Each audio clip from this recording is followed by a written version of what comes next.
And I am joined now by State Comptroller Tom DiNapoli, who is kind enough to come by to talk to us. Hi, Comptroller, how are you? Hi, Liz. Congratulations again on the show. Oh, thanks. So this is actually the first time I've had you on, so welcome. Thank you.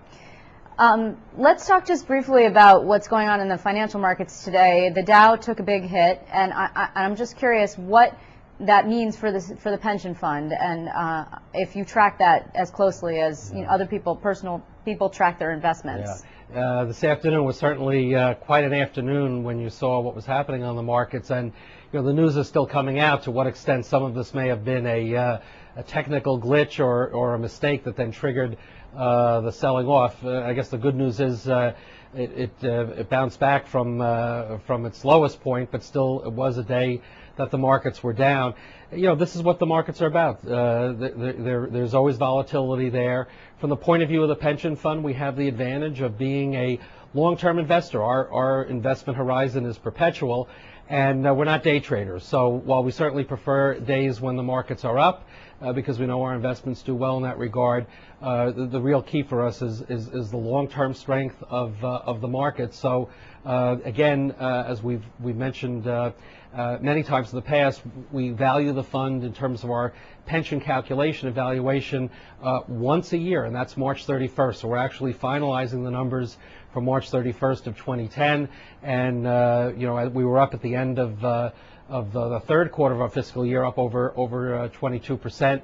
I think we'll find that March 31st number will even be stronger than that. So we certainly hope for more up days and not too many days like today. But there's no immediate impact on the pension fund when you have one day that's a down day, even if it's a significant down day.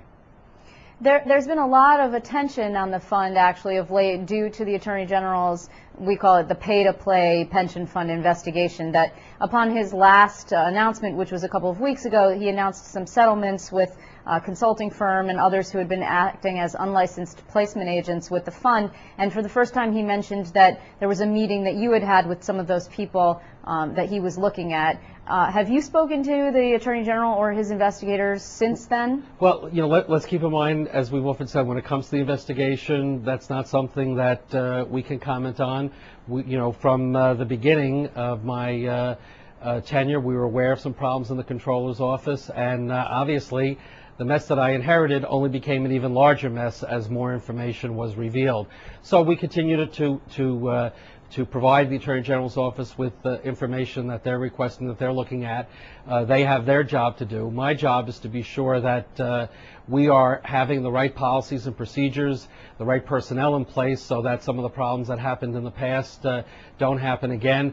As you know, we've instituted a whole series of reforms in terms of the operation of the pension fund, and that's been an ongoing process involving revitalized regulations with the insurance department. We had our pension task force. We've instituted a pay-to-play ban modeled after the SEC proposal that's still pending. We banned placement agents. So in response to information as it's been revealed in the course of the investigation, and certainly in response to our analysis of what would be best practices to protect the pension fund, we've been very aggressive in reforming how the pension fund is managed, and I'm very pleased with how we've taken a mess and turned it around, and people should have confidence that we're running the fund differently than it was run in the past.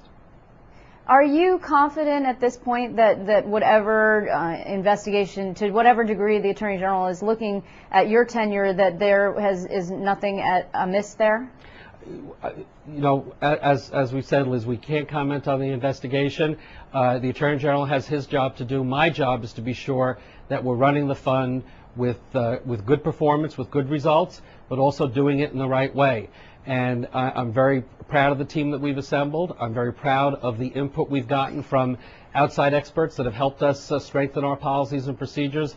And I think you'll find that in all the areas, the New York Common Retirement Fund is one that's based on best practices, and practices that not only lead to solid performance, but lead to doing it in the right way. So one of the things that the Attorney General has been pushing for in this whole pay-to-play situation is reform or rather changing the way that the pension fund is run away from a sole trusteeship, which puts an enormous amount of power in your hands, in the hands of the comptroller, and to a board system. And I spoke not long ago with Assembly Speaker Sheldon Silver, because the legislature would actually have to make that change in order for that to go through. And he said he actually was open for it to that, and suggested that you were as well. Is that true? Are you open to that? Well, a couple things on this list. First of all, we have the current system, and my job is not to wait and see if the system changes. My job is to make sure that the system we have now is functioning in the right way. So that's the first priority.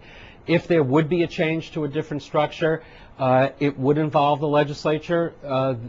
Depending on how it's done, it might also involve a constitutional amendment. There's some legal debate about that. What I've said is that we need to be aware that there are board systems in most states with regard to managing public pension funds, and some of the issues that we've had here in New York State have also existed in states that have had board structures. So, I think the policies, the procedures, having people of honesty, integrity with whatever structure you have is what's most important. And I do think it's also important to understand there is not a board structure. There are different ways you could set up a board. So I think the first question has to be, who's going to control the board? Who is going to be in charge of those appointments? Because there's potential for, for issues to arise there. So we need to know what kind of a structure we're talking about. And the final point I'd make, Liz, is that one of the strengths of the New York system has been the ability of the state controller as trustee to stop the fund from being raided. In many other states, public pension plans are underfunded. They're having to catch up with payments to the pension plan, more expensive when you do that. So the ability to protect the fund from raids at a time where you may have budget shortfall, and where in other states legislatures and governors sometimes use the pension fund dollars to balance other budget needs, which should not be what you use pension fund dollars for. My concern would be, if we go to a different structure, how are we still going to ensure that that ability to protect the fund is preserved? So there's a lot there's a lot to discuss, but I think we need to understand there are a lot of issues that we need to look at before we do a change.